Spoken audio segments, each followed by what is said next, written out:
game. It's a rich thing. Welcome everyone to Pivotal Stats, where we talk about data analysis techniques, business intelligence platforms, and much more. So let's go. Hey everyone, welcome back.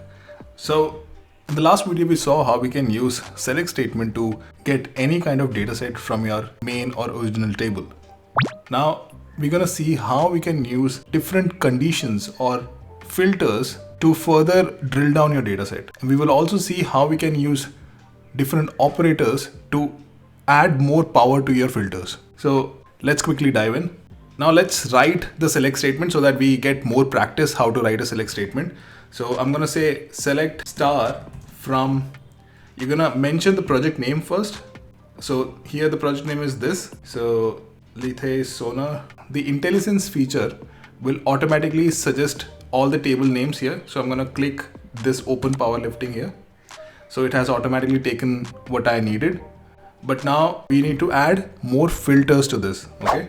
So how do we do that? So after you write your select statement, which is select star from the table name or select the columns that you want from the table name, you write the where clause. Okay. And you say where age is greater than 25. Okay. Let's run this. Now, instead of greater than 25, I can also say less than 30, for example.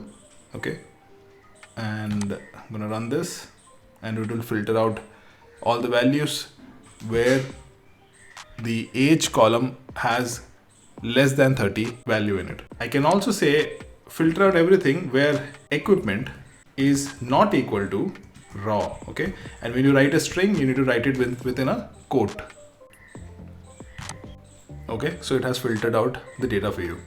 In this scenario, we only had one value to filter out, right? Now, what if you want to filter out your data on the basis of multiple values? Okay, so let's say I want to see all the row items where equipment has raw or single ply in it. To do that, we're going to use an operator which is known as in. I'm going to say, I'll open up a bracket. Inside a quote, I'll say raw, and then again comma, and then again the second value inside a quote, which is single ply. Now you see it has given me the correct results. Now mind you, when you enter the values here, this is case sensitive.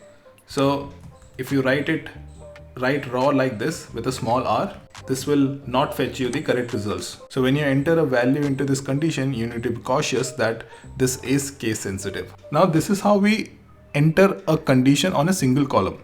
What if you want to enter a condition on multiple columns? Okay.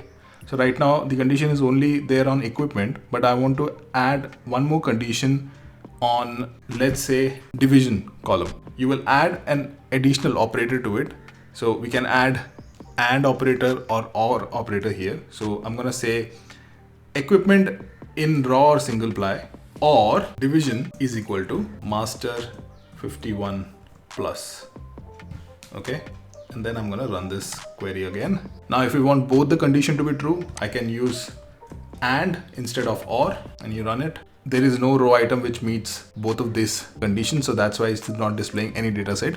So I think this is working fine. So I hope you understood how we can use where clause within a select statement and as well as utilize operators like in, equal to, not equal to, and, or, all of these things, right? Understanding of all these operators and how they work in sync with your select statement makes a big difference when you're analyzing your data set. Okay. Now, one last thing that I want to cover here today is how you sort a data set. Okay. So suppose I'm going to make it back to or again so that we have some data set here.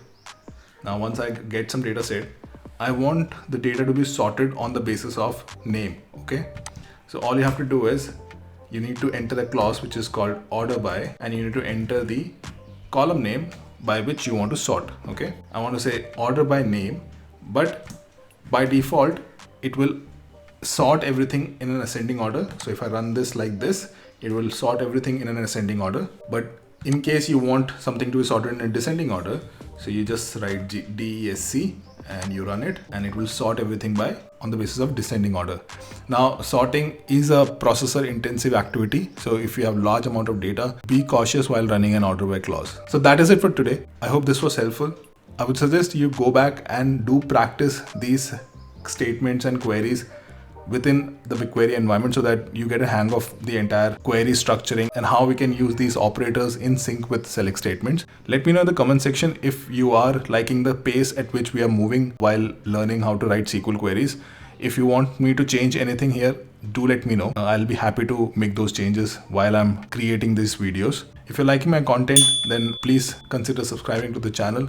And as always, thank you so much for watching. I'll see you in the next one.